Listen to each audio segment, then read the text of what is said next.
Alright, so the really great thing about this backpack here is it was free. Okay, it was getting thrown out in the garbage with some other stuff. So all I had to do was pick it up and take it home, alright? And it's a relatively modern pack. It's maybe about 10 years old.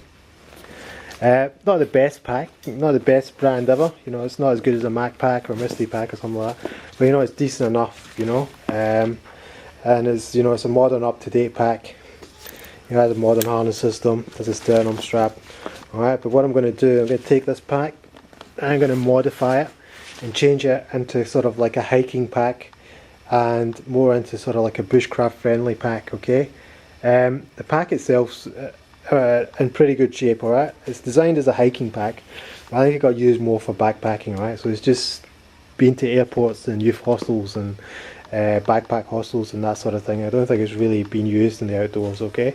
Now the main problem I have with the pack is the colour. Alright, it's far too loud for me. Alright, so my individual style and what I like to do when I go to the woods, go walking and do bushcraft stuff, I like to be quite subdued in how I dress and stuff like that. Okay, so I kind of go for these things like khakis, light browns. This is all just some of my gear that's lying out. So generally this is the kind of stuff I'm wearing or carrying, you know, everything's sort of like those kind of tones, and I just feel comfortable with that. I'm not so comfortable with, like, you know, the camo type stuff, military style gear, you know, it's all camouflage and that kind of stuff. I was never in the military, don't feel too comfortable using military gear, so I'm more into just subdued tones, maybe even a light grey, stuff like that, just not totally sticking out in the landscape type thing. So obviously this pack sticks out like a sore thumb in the woods. So what I'm going to try and do is I'm going to paint it. So there's a specialised paint that you can get that's used by hunters, and then they use it to camouflage their rifles and other equipment. Alright, so it's a type of spray paint. So I'm going to look into that. I'm going to spray it and tone it down. Alright, and just take away that brightness. You know, it's sort of, at the moment it's like the mountain rescue squad coming to get you type thing. You can see them coming, yeah. I'm going to play around with some of the webbing. Alright, so one of the problems, so I've loaded this up and taken it for a little hike just to test it out. The main problem with the design is the lid. Alright, and the lid's quite big, it carries quite a bit of equipment. Alright, I'll just show you. So I mean, we have two pockets. There's an internal pocket as well, and there's an external one. Alright, so that's a whole tarp in there. Okay. Obviously you would put your poncho in there, or your rain gear, maybe a billy can, some lunch. So the lid's really big, and sort of when you wear it, it tends to do this sort of very loose, a little bit annoying. Alright, and the reason for that is when you come down here you can't go any tighter than that. Okay, because of the design. Okay, so the design's two compartments, and there's one strap here which hooks onto this guy, and then there's another one here. Right, so what I'm going to do is I'm going to lose all this stuff in the middle.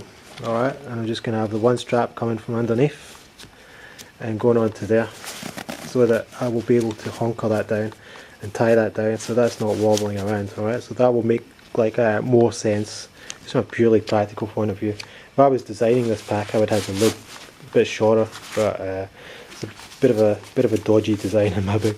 So this netting as well, I'm going to take that out. Alright, just because where I'm in Australia, when you go in the scrub and you go off the track, you know, this is just going to get scratched and broken up pretty fast, really. So it's better just to get rid of it now than later. So this whole section is going to go. This is going to go. The ice axe lips are going to go. I really can't see any where I am in the world right now. I'm not going to use an ice axe. I haven't used an ice axe in over 10 years. Okay, so I thought about, potentially it could be useful for a normal axe, but normal axe very nicely goes down the compression straps at the side. Alright, normally you wouldn't carry an ice axe like that because you would get the spike of the ice axe going into your shoulder, obviously. So that's why a lot of rucksacks have these loops for ice axes. So they'll go, don't need them, they'll just get caught in something. This middle section is going to go, and it has a lot of the webbing, just everything, all the straps and everything seem to go in forever, so there will be a little bit of very carefully, of course, because it's easy to take away straps like this, but it's going to be hard to put them back. Very carefully, you know, like some of these ones, you know, it just goes on forever. It's just actually quite irritating, just all these straps like flying around. So some of the straps will be edited, but the main change will be the colour, and just totally toning it down and just making it like a little bit more of a bushcrafty friendly pack. But again, for nothing, for absolutely zero. And I think that's pretty much, for me personally, it's like a little bit more interesting, and it's like a little bit more, you know, it's a little bit more in the spirit of bushcraft as well, to take things like this and use them and adapt them, you know what I mean? Like anybody can go to the store and buy the latest up-to-date pack, but it's a little bit more interesting to do a project like this. So it's going to be a little bit of conversion, alright? Hopefully next time you see this pack it will be a little bit radically different, alright? Hopefully it'll turn out alright.